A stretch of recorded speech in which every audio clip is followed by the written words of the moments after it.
ورحمۃ اللہ تعالی وبرکاتہ۔ وعلیکم السلام ورحمۃ اللہ وبرکاتہ۔ الحمد للہ رب العالمین والصلاة والسلام علی سید الانبیاء واشرف المرسلین وعلی آلہ وصحبہ اجمعین، اما بعد فقد قال اللہ تبارک وتعالی فی کلامہ القدیم وخطابہ العظیم، فاعوذ باللہ من الشیطان الرجیم، بسم اللہ الرحمن الرحیم، فاذکرونی اذکرکم واشکروا لی ولا تکفرون۔ صدق اللہ مولانا العظیم وصدق رسولہ النبی الکریم، ونحن على ذلك لمن الشاهدين والشاكرين والحمد لله رب العالمين۔ اللهم صل على سيدنا مولانا محمد وعلى آل سيدنا مولانا محمد، معظم الجود والكرم، منبع العلم والحلم والحكم، وعلى وارث حاله ومظهر كماله مرشدي وسيدي وسيلتي محي الدين الغوث الأعظم واسع اللطف وبحر الهمم وبارك وسلم۔ جناب پیر سا کوئی آقا ہو نہیں سکتا، یہ وہ آقا ہے جس کا مثل پیدا ہو نہیں سکتا۔ مزے کی چیز ہے کامل محبت غوث اعظم کی، مزے کی چیز ہے کامل محبت غوث اعظم کی، نہیں تو زندگی میں لطف پیدا ہو نہیں سکتا، نہیں تو زندگی میں لطف پیدا ہو نہیں سکتا۔ الحمدللہ اللہ تبارک و تعالیٰ کی توفیق سے، اس کی عطا سے، یہ سرکار پیران پیر کے نام سے موسوم یہ ہماری 6ویں محفل ہے۔ 6 مہینے سے الحمدللہ مسلسل یہ خطبات غوث الاعظم کا سلسلہ چلا آ رہا ہے، اور یہ اس کے لیے صدہ مبارکباد داعیہ محفل مولانا حافظ نظام غوری صاحب کو، کہ جن کی کاوشوں سے اس محفل کا انعقاد عمل میں لایا جاتا ہے۔ سامعین، یوں تو دنیا میں کئی مدرسے ہیں، اور سنیت کے بھی کئی مدرسے ہیں جو اپنے آپ کو سنی ہونے کا دعویٰ بھی کرتے ہیں، مگر اس طریقے کی، اس نہج کی، اس انداز کی محفل کا انعقاد کرنا جو خصوصاً صرف اور صرف پیران پیر کے نام سے موسوم ہو، یہ شان صرف اور صرف جامع نظامیہ کی ہی ہو سکتی ہے۔ اس کی وجہ یہ رہی کہ بانی جامع نظامیہ علیہ رحمت و رضوان، امام اہل سنت مولانا انور اللہ فاروقی علیہ الرحمہ کو سرکار پیران پیر سے جو عقیدت، جو محبت اور جو فیضان حاصل تھا، وہ شاید ہی کسی ماضی قریب کے کسی بھی بڑے عالم کو اس انداز کا فیضان حاصل رہا، اور اسی فیضان کی شاخ دارالعلم کی جو شاخ ہے یہاں پر محبان جامع نظامیہ جدہ، جس کے کرتا دھرتا ہمارے ہر دل عزیز مولانا حافظ نظام غوری صاحب ہے، تو یقیناً یہ بانی جامع نظامیہ علیہ رحمہ کا فیضان ہے جو نظام غوری صاحب کی زبانی اور ان کے حرکات سے بول رہا ہے، کہ خصوصاً سرکار پیران پیر سے عقیدت، محبت اور اس کا اظہار، یہ بہت بڑی بات ہے۔ اللہ تبارک و تعالیٰ نے جس کے نصیب میں یہ نعمت لکھی ہے۔ سامعین، جس پر اللہ تبارک و تعالیٰ فضل فرمانا چاہتا ہے، اس کو اپنے نیک بندوں کے قریب کر دیتا ہے۔ آپ ہم روزانہ ہر نماز میں جتنی بھی رکعتیں ہیں، تمام رکعتوں میں سورہ فاتحہ پڑھتے ہیں، اور سورہ فاتحہ میں ہماری ہر وقت یہی دعا ہوتی ہے، صراط الذین انعمت علیہم۔ اس کا عام ترجمہ کر دوں کہ مولا ہم کو ان کے ساتھ کر دے جس پر تو نے انعام فرمایا ہوا ہے۔ ہر نماز کی ہر رکعت میں ہم یہی دعا کرتے ہیں کہ مولا اپنے اچھوں کے ساتھ کر دے، مولا ہم کو اپنے اچھوں کے ساتھ کر دے۔ ہر نماز کی ہر رکعت میں ہماری یہی دعا ہے، اور اچھوں کی محفل میں آنے والے جو ہوتے ہیں، اللہ تبارک و تعالیٰ پہلے انہیں اچھا بناتا ہے، پھر یہاں بلاتا ہے۔ اچھوں کے نام سے جو محفل موسوم ہوتی ہے، اس میں آنے والے بھی اچھے ہوتے ہیں، کیونکہ رب تعالیٰ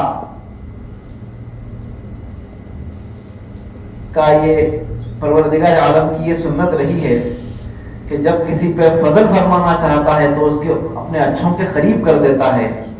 پیرانے پیر کے واقعات میں آپ نے کئی مرتبہ پڑھا ہے اور سنا ہے کہ سرکار پیرانے پیر کے گھر میں جب ایک چور داخل ہوا تو اس پر فضل فرمانا تھا رب کائنات کو، تو رب نے اس انداز میں اس پر فضل فرمایا کہ پہلے اس کو اپنے اچھے کے قریب کر دیا، پھر اس کے بعد ولایت کا ایسا بڑا منصب عطا فرمایا کہ کائنات جس کی تاریخ اور جس کے واقعات کی گواہ رہی ہے۔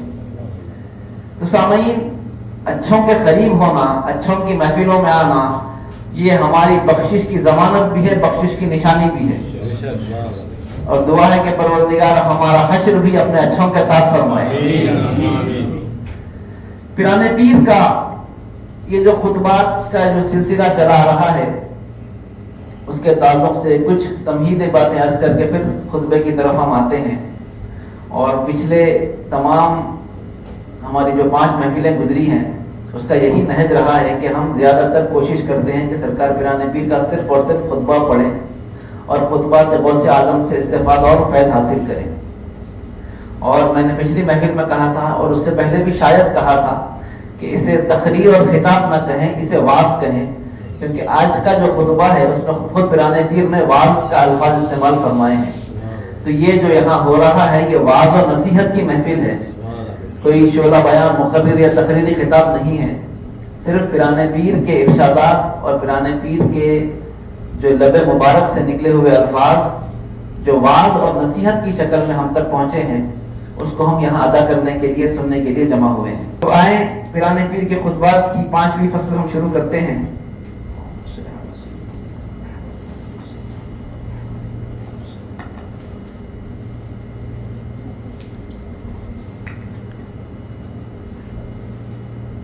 سرکار پیرانے پیر فرماتے ہیں، اے غلام،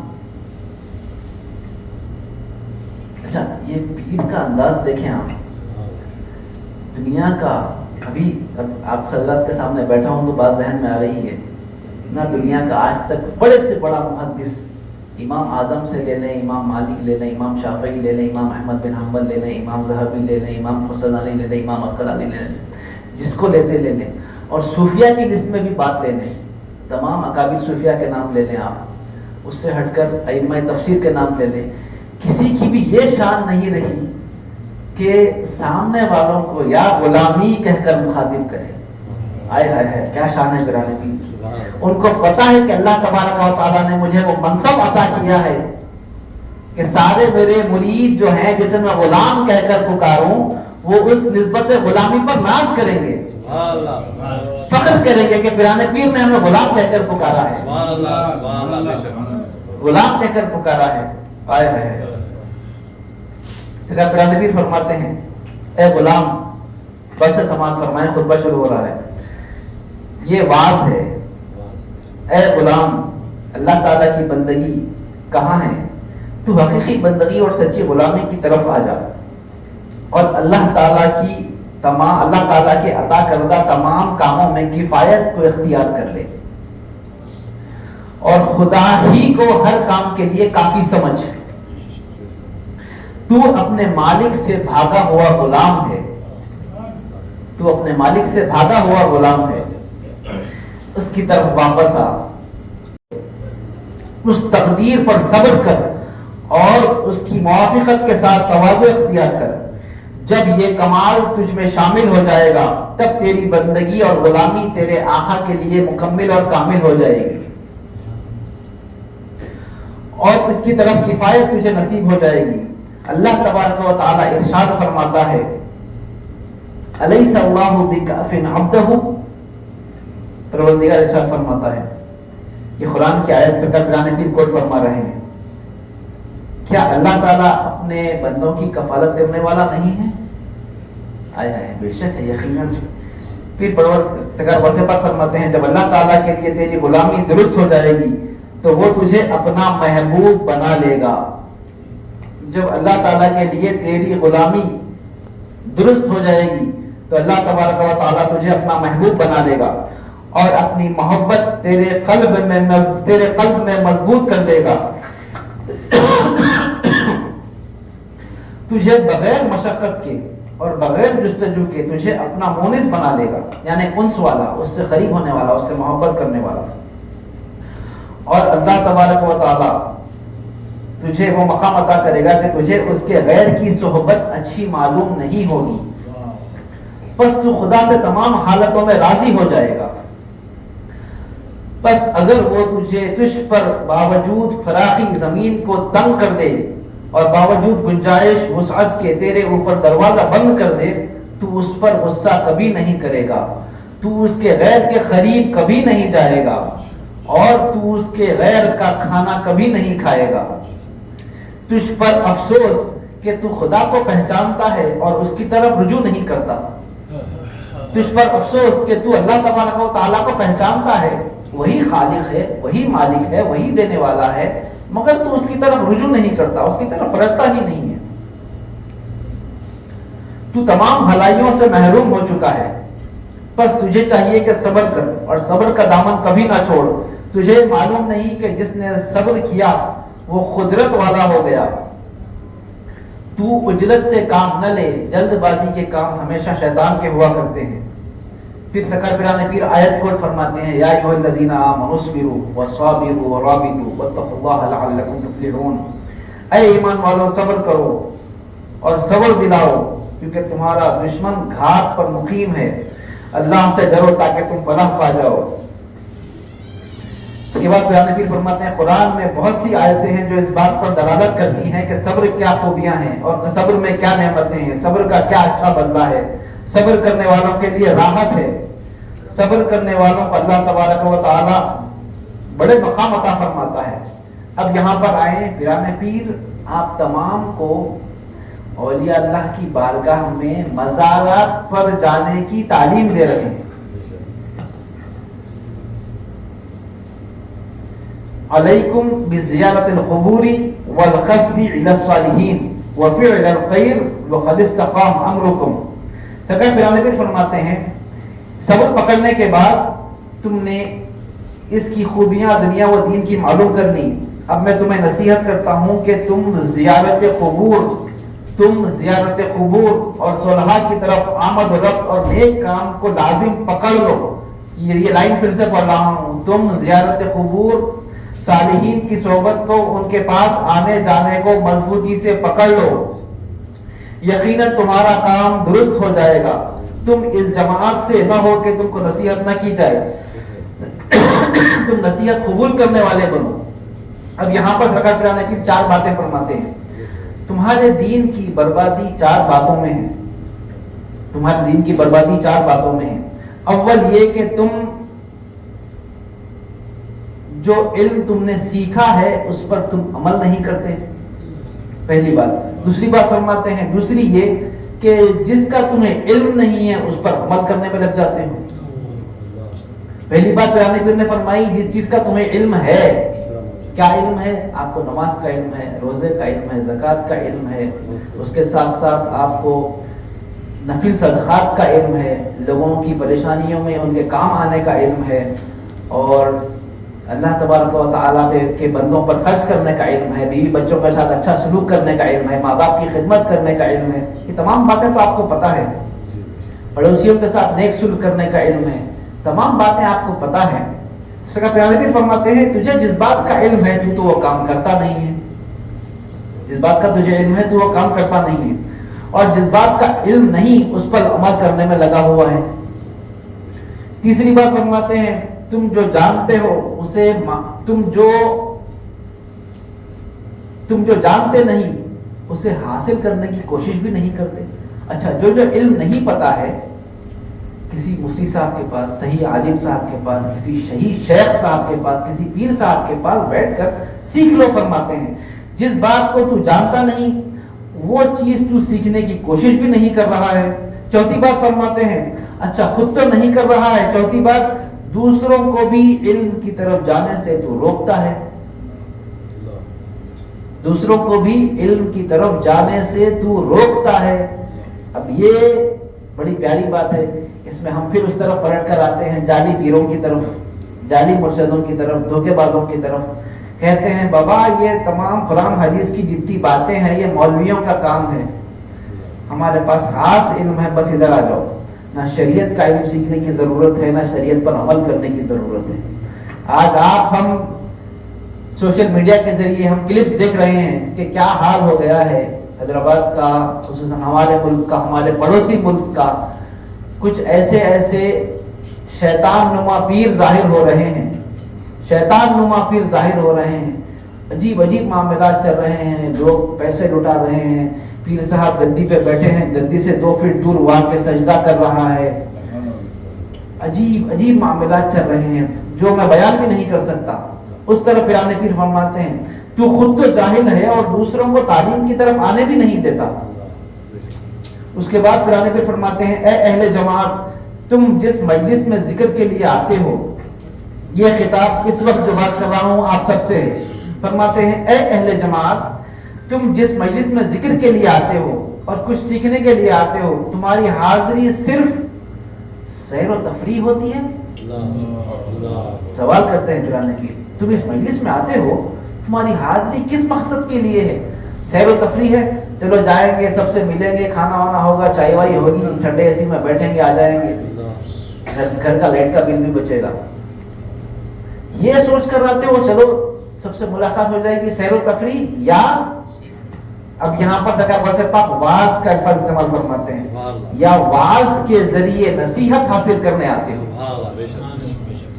تم جس محفل میں آ رہے ہو، سرکار پیرانے پیر کے خطبات کی محفل ہے، تم اس محفل میں آ رہے ہو تو کیا صرف سیر و تفریح کے لیے آ رہے ہو یا کچھ سیکھنے کے لیے آ رہے ہو؟ جو واعظ واز کرتا ہے اس کی نصیحت سے کچھ حاصل کرنا چاہتے ہو کہ نہیں؟ پھر اس کے بعد فرماتے ہیں اچھا کسی تقریر کرنے والے سے اگر کبھی کچھ غلطی ہو جائے تو اس طرح بھی ارشاد فرماتے ہیں کہ لوگ کیسے مذاق اڑاتے ہیں. فرماتے ہیں تم واعظ کے واز سے نصیحت کرنے آتے ہو یا کس کام کے لیے آتے ہو؟ پھر اس کے بعد فرماتے ہیں اگر واعظ واز کے دوران اس سے کچھ خطا ہو جاتی ہے تو تم اس پر نکتہ چینی کرتے ہو، تم اس کا مذاق اڑاتے ہوئے گھومتے ہو، تم اس پر ہنستے ہو، کھیلتے ہو، اس کا استہزاء کرتے ہو، اس کا مذاق اڑاتے ہو. اے بندو، اللہ تبارک و تعالی کی آنکھیں تمہیں ہر وقت دیکھ رہی ہیں. سچے طور سے اپنے سر کو اس کی بارگاہ میں جھکا لو اور توبہ کر لو. اللہ کے دشمنوں سے مشابہت نہ کرو. آج آپ ہم دیکھ رہے ہیں کہ ہمارے مسلمان بچے کس طرح سے یہود و نصارہ کا ہیئر اسٹائل اپنائے ہوئے ہیں.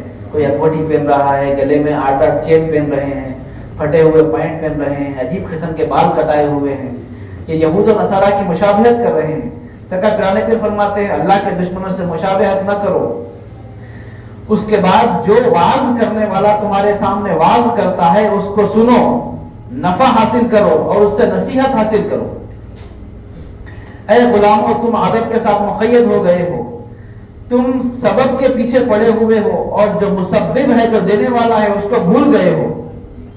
اس کے بعد پھر پیرانے پیر پھر قرآن پاک کی آیت کو کرتے ہیں وما خلقت الجن والانس الا لیعبدون. اللہ تبارک و تعالیٰ نے تمہیں کیوں پیدا کیا ہے؟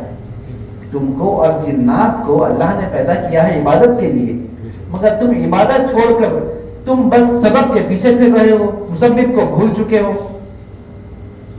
اس کے بعد پیرانے پیر فرماتے ہیں ان غفلتوں سے باہر نکلو اور اپنے قلب کو خدا کی طرف بڑھاؤ اور اپنا قدم بڑھاؤ اس کی محبت کی طرف، اور اپنا قدم بڑھاؤ اس کے محبوبوں کی طرف. اپنا قدم بڑھاؤ کہ اللہ تبارک و تعالیٰ اتنا رحیم ہے، اتنا کریم ہے کہ تم سے ملنے کا. یہ غور سے سنیں، میں دیکھ رہا ہوں کہ کچھ حضرات کے چہروں پہ نیند شروع ہو گئی ہے. اکثر اس محفلوں میں ہوتا ہے، وعظ و نصیحت کی محفل میں ہوتا ہے، جوشیلی تقریروں میں نہیں ہوتا.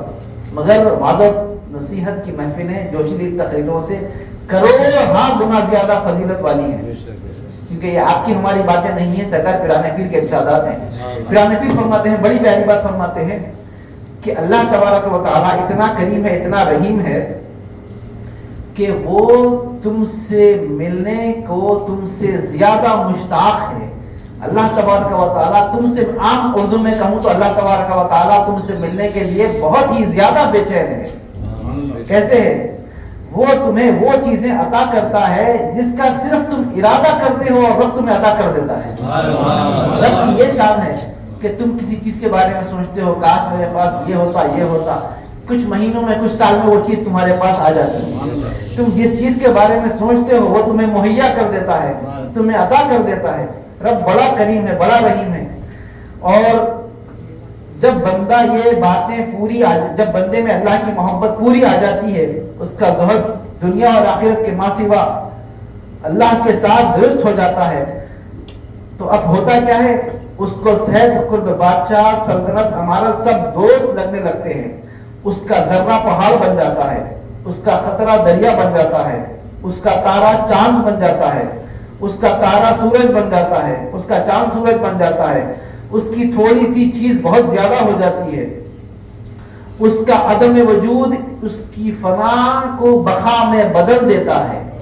جب وہ اپنے وجود سے غائب ہو جاتا ہے, اللہ کی محبت میں, اللہ کی معرفت میں, فنائیت کے مقام پر آ جاتا ہے, تو پھر آنکر فرماتے ہیں اب اس کا وجود کیا ہو جاتا ہے, وہ فنا کو چھوڑ کر بقا کی طرف چلا جاتا ہے. اس کے بعد فرماتے ہیں اس کی حرکت و سکون ایک سا ہو جاتی ہے. اس کا درخت بلند ہو جاتا ہے, عرش تک پہنچ جاتا ہے. اس کی جڑیں زمین کے نیچے پہنچ جاتی ہیں.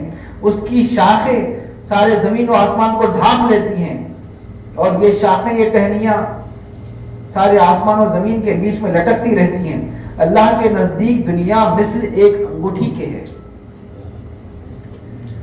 جو بالکل چھوٹا سا حلقہ ہے. یہ دنیا کو اپنا محبوب نہ بنا, یہ دنیا اس کو اپنا مملوک بنا سکتی ہے, اور نہ آخرت اس کو مقید کر سکتی ہے. اس کے بعد قرآن پیر فرماتے ہیں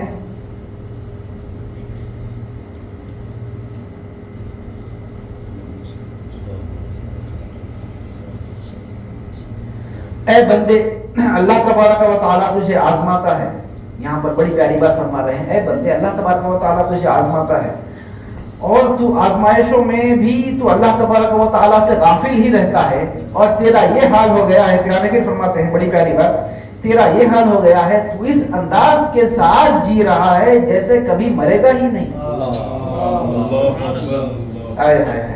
تو اس انداز کے ساتھ اتنا غافل ہو کر جی رہا ہے کہ جیسے تو کبھی مرے گا ہی نہیں. پہلی بات. دوسری بات فرماتے ہیں اس انداز کے ساتھ جی رہا ہے کہ جیسے کبھی قیامت آئے گی ہی نہیں. تیسری بات فرماتے ہیں تو اس انداز کے ساتھ جی رہا ہے, تو ایسے جی رہا ہے کہ جیسے تجھے اللہ تبارک و تعالیٰ کے سامنے کھڑا ہونا ہے ہی نہیں. چوتھی بات فرماتے ہیں تو اس انداز کے ساتھ جی رہا ہے کہ تیرا حساب و کتاب ہوگا ہی نہیں. پانچویں بات فرماتے ہیں اس انداز کے ساتھ تو جی رہا ہے جیسے پلے صراط پہ سے تجھے گزرنا ہی نہیں ہے. کیا باتیں ہیں برادر. پھر سے پڑھ دیتا ہوں آپ کے ہمارے حافظے کے لیے. اے غافل بندے, تو اتنا غفلت میں پڑ چکا ہے کہ اللہ کو بھول چکا ہے, اس کی رحمت کو, اس کی کرم کو, اس کی عطا کو, اس پہ توکل کو, سب کو بھول چکا ہے. صبر کا دامن چھوڑ چکا ہے. ہر بات میں بس زبان سے تیرا گریا وزاری ہی نکلتی ہے کہ میرا یہ لٹ گیا, میرا وہ چلے گیا, میری نوکری نہیں ہے, میرے پاس کپڑے نہیں ہے, میرے پاس کھانا نہیں ہے, انہیں میرے کو ستا رہا, بازو والا پریشان کر رہا, آفس میں پریشانی ہے, یہ ہے وہ ہے. بس صرف زبان سے شکوہ شکایت ہی نکلتی ہے. صبر کو بھول گیا. قرآن میں کئی 100 مرتبہ جب اللہ تبارک و تعالیٰ نے صبر کا ذکر کیا, اور اس کے بعد قرآن میں اللہ تبارک و تعالیٰ ارشاد فرماتا ہے وبشر الصابرین, صبر کرنے والوں کے لیے خوشخبری ہے. اور آج ہم تمام غافلوں کا یہ حال ہو گیا کہ صبر کو بھول گئے. ہر مصیبت پہ, ہر پریشانی پہ, چھوٹی چھوٹی باتوں پہ. بچہ بات نہیں سن رہا, بھائی ہماری سوک کے بچے بات سن رہے, ہماری بچہ ہی نہیں سن رہا. ارے سوک کے شوہر کچھ نہ کچھ دلا رہے, ہمارا شوہر دلاتا ہی نہیں. ارے بازو والے کو اپریزل مل گیا, میرے کو اپریزل نہیں مل رہا. اس کا کاروبار چل رہا, میرا کاروبار نہیں چل رہا. انہیں گاڑی خرید لیا, میں 6 سال سے پھر رہا ہوں, میرے پاس نئی گاڑی آریش نہیں. بازو والوں کو 8-10 بچے, میرے کو 4-5 بیٹیاں ہی ہیں. بس منہ سے شکایت ہی نکلتی چلی جا رہی, شکایت ہی نکلتی چلی جا رہی. اتنی غفلت میں رہ گیا, اور صبر کا دامن تو نے ایسے چھوڑ دیا. قرآن پیر فرماتے ہیں اور گناہوں میں ایسے ملوث ہو گیا کہ جیسے تجھے کوئی دیکھنے والا ہے ہی نہیں, آزاد گھوم رہا ہے. قرآن پیر فرماتے ہیں بندے تو ایسے جی رہا ہے کہ جیسے تو مرے گا ہی نہیں. دوسرا تو ایسے جی رہا ہے جیسے قیامت آنے والی ہے ہی نہیں. تیسرا تو ایسے جی رہا ہے کہ جیسے تجھے اللہ تبارک و تعالیٰ کے سامنے کھڑا ہونا ہی نہیں ہے. چوتھا تو ایسے جی رہا ہے کہ تیرا حساب کتاب ہونے والا ہی نہیں ہے. پانچواں تو ایسے جی رہا ہے کہ تجھے پلے صراط سے گزرنا ہی نہیں ہے. پل صراط بھی ہے، حساب و کتاب بھی ہے، رب کے سامنے کھڑا ہونا بھی ہے، قیامت کا آنا بھی ہے، مرنا بھی ہے، تمام باتیں ہیں. بندہ غفلت کی زندگی جیے جا رہا ہے، جیے جا رہا ہے، جیے جا رہا ہے. پرانی پیر پکڑ کر لاتے ہیں آ رب کی طرف، آ رب کی طرف، اے مالک حقیقی کی طرف. پھر اس کے بعد پرانی پیر فرماتے ہیں تو عالموں کی اور عابدوں کی صحبت کو پکڑ لے، تو عالموں کی اور عابدوں کی صحبت کو پکڑ لے. اگر تو ان کی مجلسوں میں بیٹھے گا، ان کی واضح و نصیحت سنے گا، اس پر عمل کرے گا تو وہ تیری ہی بھلائی ہے. اور اگر تو ان کی مجلسوں میں بیٹھے گا، یہاں پر زبردست بات، تو ان کی مجلسوں میں بیٹھا پر ان کی باتیں سنی بھی اور اس پر عمل نہیں کیا، تو یہ علماء اور یہ صالحین قیامت کے دن اللہ تبارک و تعالیٰ کی بارگاہ میں حجت کے ساتھ کہیں گے کہ مولا ہم نے تیرا پیغام اس بندے تک پہنچا دیا تھا، اس نے سننے کے بعد بھی غفلت کے دامن کو پکڑ کے رکھا. پھر اس کے بعد پرانے پیر زبردست بات فرماتے ہیں عالموں کی عابدوں کی صحبت میں بیٹھ کر، اور صاحب عابدوں کی اور عالموں کی صحبت میں بیٹھ کر ان کی باتیں سن کر اس پر عمل نہ کرنا، گویا تو رسول اللہ کی بارگاہ میں بیٹھا ہوا ہے اور ان سے نصیحت حاصل کر رہا ہے، اس کے بعد بھی تو اس پر عمل نہیں کر رہا ہے. کیوں؟ کیونکہ حضور پاک نے ارشاد فرمایا علماء و امتی کا انبیاء بنی اسرائیل، فرمایا میری امت کے علماء بنی اسرائیل کے انبیاء کے برابر ہیں. تو سامعین پرانے پیر فرماتے ہیں عالموں کی عابدوں کی صحبت پر بیٹھتا ہے، مجلسوں میں آتا ہے، 11ویں 12ویں یہ محفل وہ محفل ختم سب کچھ کرتا ہے. اس کے بعد علماء سے، صوفیاء سے، صالحین سے باتیں بھی سنتا ہے، قرآن کی دین کی باتیں بھی سنتا ہے. اس کے بعد پھر اپنی غفلت کی زندگی گزار رہا ہے. کیا تو رسول اللہ کی بارگاہ میں بیٹھ کر رسول اللہ سے باتیں سن کر اس پر عمل نہیں کرے گا؟ کیونکہ وہ عالم اور وہ عابد، وہ صوفی، وہ شیخ جو تجھے باتیں بتا رہا ہے، اس نے وہی باتیں بتائی ہیں جو رسول اللہ نے بتائی تھی. کوئی عالم ہو، کوئی شیخ ہو، کوئی صوفی ہو، خود سے تو بات نہیں رہے گا.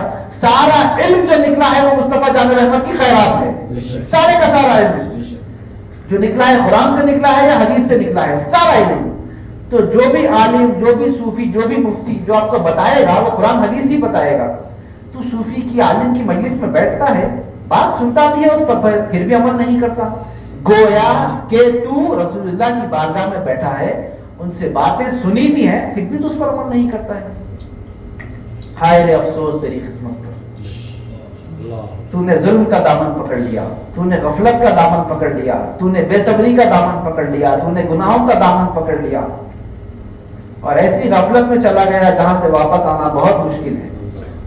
پھر اس کے بعد فرماتے ہیں کہ ان علماء کی، ان صوفیاء کی صحبت تجھے اس دنیا کے گناہوں کے دلدل سے اور گناہوں کے سمندر سے تجھے واپس لا سکتی ہے. صوفیاء کی محفل کو مضبوطی سے پکڑ لے. پھر فرماتے ہیں اے غلام، اے غلام، اس سے پہلے کہ تجھے مجبوراً جاگنا پڑے خود سے جاگ جا. ایک نہ ایک دن تو آنکھ کھلے گی. یہاں آنکھ بند ہوئی وہاں آنکھ کھلی، یہاں آنکھ بند ہوئی وہاں آنکھ کھلی. پیرانے پیر فرماتے ہیں اے بندے، اے میرے غلام، اس سے پہلے کہ تجھے کوئی جھنجھوڑ کر اٹھائے، اس سے پہلے کہ کوئی تجھے تیری گردن پکڑ کر اٹھائے، اس سے پہلے کہ 4 لوگ تجھے اٹھائیں، اس سے پہلے کہ تجھے کہیں لے کے جا کر دفن کر دیا جائے، ابھی اٹھ کر کھڑا ہو جا، ابھی اٹھ کر کھڑا ہو جا، ابھی جاگ جا، ہوشیار ہو جا، دیندار بن جا. پھر فرماتے ہیں دینداروں کے ساتھ اٹھنا بیٹھنا شروع کر دے. تحقیق حقیقی آدمی وہی ہے جو دیندار ہو جاتا ہے. آدمیوں میں سب سے بڑا عقل مند وہ ہے جو دیندار بن جائے اور دین کی تمام باتوں پر عمل کرنا شروع کر دے. اور سب سے بڑا بیوقوف اور جاہل وہ ہے جو دین کی باتوں کو نہ سنے، نہ سمجھے، نہ اس پر عمل کرے. پھر اس کے بعد سرکار پیرانے پیر فرماتے ہیں کہ اللہ تبارک و تعالیٰ کے نیک بندوں کے ساتھ دوستی کو مضبوطی سے پکڑ لے. ان کی محفلوں میں آیا جایا کر، ان سے میل جول رکھ. اس کے بعد تیرا یہ معاملہ ہوگا کہ تیرے دونوں ہاتھ، تیرا قلب مستغنی ہو جائیں گے. اچھا، یہ میں علماء کی اور اولیاء کی محفلوں میں آنے سے ہوتا کیا ہے؟ پیرانے پیر فرماتے ہیں تو نفاق سے دور ہو جائے گا. اس کے بعد فرماتے ہیں نفاق اور ریاکاری خود بخود تجھ سے دور بھاگے گی. نفاق اور ریاکاری، دکھاوا، شو پٹ اپ خود بخود تجھ سے دور بھاگے گا. تو ہر کام صرف اللہ کے لیے کرے گا اور تیرا دل صرف اسی کی محبت میں تڑپے گا. نفاق اور ریاکاری تجھ سے دور بھاگے گی. منافق خود بخود تجھ سے دور ہو جائیں گے. ریاکار کا کوئی عمل تیرے سامنے قابل قبول نہیں رہے گا اور تیرا ہر عمل صرف اللہ تعالیٰ کے لیے ہی رہے گا. پھر اس کے بعد قرآن میں فرماتے ہیں تجھ پر افسوس کہ تو خالق کے لیے عمل کرتا ہے اور امیدوار مخلوق سے ہے. تو یہ کہتا ہے کہ میں نماز اللہ کے لیے پڑھ رہا ہوں، روزہ اللہ کے لیے رکھ رہا ہوں. تجھ پر افسوس، تو کہتا ہے کہ میرا عمل خالق کے لیے ہے مگر امید مخلوق سے لگائے ہوئے ہے. انہیں کچھ دے دیا تو اچھا، انہیں کچھ دے دیا تو اچھا، اس کے پاس سے کچھ لے لیں گے، اس کو ٹوپی ڈال دیں گے، اس کو اندر کر دیں گے. بس یہی فکر میں لگی ہوئی ہے ہماری قوم. پیارے نبی فرماتے ہیں تجھ پہ افسوس، دوسروں کی جیبوں پہ نظر رکھتا ہے. ارے وہ کیا دے سکتا ہے؟ فرماتے ہیں جس کو بادشاہت دی ہے اللہ نے دی ہے، پھر جب چاہے گا واپس لے لے گا. جس کو پیسہ دیا ہے، جس کو پاور دیا ہے، جس کو ملوکیت دی ہے، سب اللہ نے دی ہے. سارے خزانے اسی کے پاس ہیں. جس کو جب چاہا جو چاہا دیتا ہے، جس کے پاس سے جب چاہا جو چاہا واپس لے لیتا ہے. تجھ پر افسوس کہ تو عبادت خالق کے لیے کرتا ہے مگر تیری امید مخلوق سے لگی ہوئی ہے. تو فخر، غرور کی تمام چیزوں کو چھوڑ دے، تکبر تو چھوڑ دے. اور اس کے بعد قرآن مجید فرماتے ہیں کہ غمزدہ لوگوں کے ساتھ بیٹھنا شروع کر. اس کے دل میں غم ہے، جو اللہ تبارک و تعالیٰ کی یاد میں تڑپتے ہیں، جو محمد مصطفیٰ کے عشق میں تڑپتے ہیں، جو اولیاء صالحین کے عشق میں تڑپتے ہیں. جس کے دل میں غم ہے ان کی محفلوں میں بیٹھا کر. جس کے دل میں غم ہے ان کی محفلوں میں بیٹھا کر، کیونکہ غم، تکلیف، درد، دکھ تجھے خود بخود اللہ تبارک و تعالیٰ کے قریب کرے گا. پھر اس کے بعد آقا کریم کی صلی اللہ علیہ وآلہ وسلم کی بات فرماتے ہیں کہ تو نے آقا کریم کی زندگی نہیں دیکھی؟ محمد مصطفیٰ کی زندگی کا اکثر و بیشتر حصہ آقا نے تکلیفوں میں ہی گزارا ہے. آقا کریم نے زندگی کا بیشتر حصہ تکلیفوں میں ہی گزارا ہے. زندگی میں آقا مسکرائے اور ہنسے بہت کم، اللہ کی یاد میں روئے بہت زیادہ. پیران پیر محمد مصطفیٰ کی بات فرما رہے ہیں یہاں پر. کیا تو نے محمد مصطفیٰ کی زندگی نہیں دیکھی؟ آقا کریم نے زندگی میں ہنسے اور مسکرائے بہت کم بلکہ روئے اور گڑگڑائے بہت زیادہ. تو آقا کی زندگی پر، آقا کے سنتوں پر عمل کرنے کی کوشش کر. آقا غمزدہ زیادہ رہا کرتے تھے، تبسم کم فرمایا کرتے تھے، اور اگر تبسم فرمایا بھی کرتے تھے تو صرف لوگوں کی خوشی کے لیے تبسم فرمایا کرتے تھے. اور صحابہ کی زندگی کو دیکھ، انہوں نے کس طرح سے حضور پاک کے ساتھ اپنے آپ کو جکڑ کے رکھا تھا. اے غلام، جب تیری خلوت اللہ عز و جل کے ساتھ درست ہو جائے گی تو تیرا سر مدہوش ہو جائے گا. یہ پھر سے پڑھ رہا ہوں، اے غلام جب تیری خلوت سے یہاں پر مراد جب تیری تنہائی. خلوت میں تو ہمارے بچے خلوت میدان بولتے تھے، خلوت میدان کی بات نہیں ہو رہی ہے یہاں پر. خلوت مطلب تنہائی کی بات ہو رہی ہے. اے میرے غلام، جب تیری تنہائی اللہ عز و جل کے ساتھ مضبوط ہو جائے گی. اب ہم یہاں بیٹھے ہیں تو سب ایک دوسرے کو نیک سمجھ رہے ہیں، آپ بھی نیک، میں بھی نیک، سب نیک. بھائی دین کی بات ہو رہی، بڑی پیاری بات ہو رہی. تنہائی میں کیا کرتا ہوں پوچھ رہے پرانے پیر. آئے ہائے، پرانے پیر پوچھ رہے تنہائی میں کیا کرتا ہے. اے بندے، جب تجھے کوئی نہیں دیکھ رہا ہے اس وقت تیرا کیا حال ہوتا ہے. اے غلام، جب تیری خلوت اللہ عز و جل کے ساتھ درست ہو جائے گی، تنہائی میں بھی ایسے رہے گا جیسے محفل میں بیٹھا ہوا ہے. تنہائی میں بھی ایسے رہے گا جیسے محفل میں بیٹھا ہوا ہے. اب نہ جھوٹ بول رہا ہے، نہ اکڑ رہا ہے، نہ غرور کر رہا ہے، نہ کسی کو دھوکہ دے رہا ہے، نہ کسی پہ انگلی اٹھا رہا ہے، نہ کسی کی دل جوئی کر رہا ہے، نہ کسی کے خلاف بکواس کر رہا ہے، نہ کسی غیر محرم کی طرف دیکھ رہا ہے. اب جو تو کر رہا ہے اس وقت اس محفل میں، تنہائی میں بھی ویسے رہا کر. جب تیری تنہائی اللہ کے ساتھ مضبوط ہو جائے گی اس وقت تیرا کیا معاملہ ہوگا؟ تیرا سر مدہوش ہو جائے گا. آئے ہائے ہائے، اس کے جلووں میں ایسے گم ہو جائے گا اور معرفت کے ایسے دروازے تیرے قلب کی طرف کھلیں گے کہ تیرا قلب صاف ہو جائے گا، تیری نظر صاف ہو جائے گی اور تو سر سے لے کر پا تک اللہ عز و جل کی طرف واصل ہو جائے گا، یعنی اس سے مل جائے گا، تیرا قلب پاک ہو جائے گا، تیری نظر پاک ہو جائے گی، اور تو سر سے لے کے پاؤں تک اور تیری روح خود اللہ عز و جل کی طرف واصل ہو جائے گی، اس سے مل جائے گی۔ دنیا کی فکر اور عقوبت اور فکر تیرے غیب سے جاتی رہے گی، تیرا قلب اسی کی بندگی کو مضبوطی سے پکڑ لے گا، اور دنیا اور آخرت کی حالتوں کا علم اللہ تبارک و تعالیٰ تجھے وہ مقام عطا کرے گا کہ اس کے بعد دنیا اور آخرت کی حالتوں کا علم عطا فرما دیا جائے گا۔ یہ ایک بات بیان کر کے اپنی بات کو ختم کرتا ہوں، خطبہ کافی طویل ہے۔ جگہ بیان کر فرماتے ہیں، اے غلام، جد کو ہزل کے ساتھ نہ ملا۔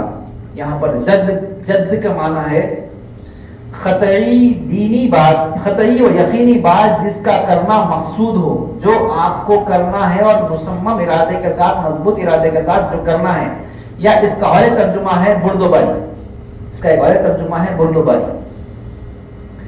جد کو ہزل کے ساتھ نہ ملا، ہزل کا معنی ہے مسخرہ پن، چچورا پن، اور اس کا اور ترجمہ ہے کہ یعنی بیہودہ باتیں۔ اے غلام، جد کو ہزل کے ساتھ نہ ملا، بتحقیق جب تک تیرا قلب خالق کے ساتھ متعلق رہے گا، وہ خالق کے ساتھ، مخلوق کے ساتھ، جب تیرا قلب مخلوق کے ساتھ ملا ہوا ہے، عام الفاظ میں بیان کر رہا ہوں، جب تیرا قلب مخلوق کے ساتھ لگا ہوا ہے، مخلوق کے ساتھ ملا ہوا ہے، خالق کے ساتھ کیسے جمع ہوگا؟ پہلے اپنے دل سے دنیا کو نکال دے، مخلوق کو نکال دے، خواہشات کو نکال دے، اس کے بعد تنہائی میں رب کو یاد کر، تنہائی میں رب کو یاد کر، پھر دیکھ کہ رب کی معرفت کے دروازے کیسے تیری طرف کھلتے ہیں، رب کی معرفت کے دروازے کیسے تیری طرف کھلتے ہیں۔ وہ شخص کتنا بڑا جاہل ہے، یہ بات پہلے بھی آ چکی، پھر بیان فرما رہے ہیں، وہ شخص کتنا بڑا جاہل ہے جو سبب کے پیچھے تو پڑا ہوا ہے اور سبب کو پیدا کرنے والے کو بھول چکا ہے، بس سبب کے پیچھے ہی مشغول ہے، اسی کے پیچھے کھڑا ہوا ہے، اسی کے پیچھے کھڑا ہوا ہے، اور سبب سے ہٹ کر جو کچھ ہے، جو سبب پیدا کرنے والا ہے، اس کو بھول چکا ہے۔ اب یہاں پر آپ ہم کو سب کو جاہلوں سے دور رہنے کی بات فرما رہے ہیں۔ اے غلام، تو جاہلوں کی صحبت سے دور رہا کر، اس کی جہالت تیری طرف بھی بڑھے گی اور تجھے بھی بھٹکا دے گی۔ احمق کے معنی آتے ہیں بیوقوف، احمق کی صحبت نقصان دہ ہے، تیرا ایمان بھی جائے گا، تیرا علم بھی جائے گا، تیرا عمل بھی جائے گا، تیرے تصرفات بھی جائیں گے، تیرے مجاہدات بھی جائیں گے، تیرے ریاضتیں بھی جائیں گی، سب کچھ جائے گا۔ جاہل کی صحبت سے اپنے آپ کو دور رکھ۔ اس کے بعد قرآن پیر فرماتے ہیں، اے میرے غلام، اللہ تبارک و تعالیٰ کی بندگی کو مضبوطی سے پکڑ لے اور اللہ تبارک و تعالیٰ کی عطا کردہ تقدیر پر راضی رہنا سیکھ لے۔ بس اپنے آپ کو مکمل اللہ تبارک و تعالیٰ کے حوالے کر دے اور ہر معاملے میں، ہر بات میں اللہ تبارک و تعالیٰ پر ہی کامل توکل کر، اور یقین رکھ کہ رب تجھے دے گا، یقین رکھ کہ رب تجھے دے گا، اور کب دے گا، کہاں دے گا، کیسے دے گا، وہ رب ہی جانتا ہے۔ دے تو اس کا شکر اور نہ دے تو تیرے لیے صبر، دے تو اس کا شکر اور نہ دے تو تیرے لیے صبر۔ قرآن فرماتا ہے وبشر الصابرین، دنیا میں صبر کرو گے تو دنیا میں بھی اس کی جزا ملے گی، اگر یہاں کچھ نہ ملا تو آخرت میں یقینی اس کی جزا ملے گی۔ سامعین، اللہ تبارک و تعالیٰ سے دعا کرتا ہوں کہ پروردگار یہاں پر آپ کا ہمارا جمع ہونا قبول فرمائے، سرکار پیران پیر کا فیضان ہمارے شامل حال رکھے، سرکار پیران پیر کا کرم، ان کی عطا پر سرکار پیران پیر کا فیضان ہمارے شامل حال رکھے رب العالمین، اور ان خطبات کی محفلوں کی برکت کے سبب عشق الہی ہمارے دل میں پروردگار عالم خود نازل فرما دے، پروردگار معرفت کا علم ہمیں عطا فرما، علم لدنی جو پیران پیر کو عطا فرمایا ہے اس کی خیرات ہمیں عطا فرما، شریعت، طریقت، حقیقت، معرفت کے علم کے دروازے ہماری طرف کھول دے۔ یا اللہ، محفل میں جو ہماری حالت ہے، تنہائی میں بھی ہماری وہی حالت ہو، محفل میں ہم جس طرح سے گناہ کرنے سے ڈرتے ہیں، تنہائی میں بھی اس طرح گناہ کرنے سے ڈریں۔ پروردگار ہمارے تمام چھوٹے بڑے گناہوں کو معاف فرما دے، اپنے محبوبوں کے دامن کے ساتھ ہمارا حشر فرما، محمد مصطفیٰ کی سنتوں پر عمل کرنے کی توفیق عطا فرما، اہل بیت کی محبت، صحابہ کی محبت، اولیاء اللہ کی محبت عطا فرما، وصلی اللہ تعالی وسلم علی خیر خلقہ محمد وعلی آلہ وصحبہ اجمعین برحمتک یا ارحم الراحمین والحمد للہ رب العالمین۔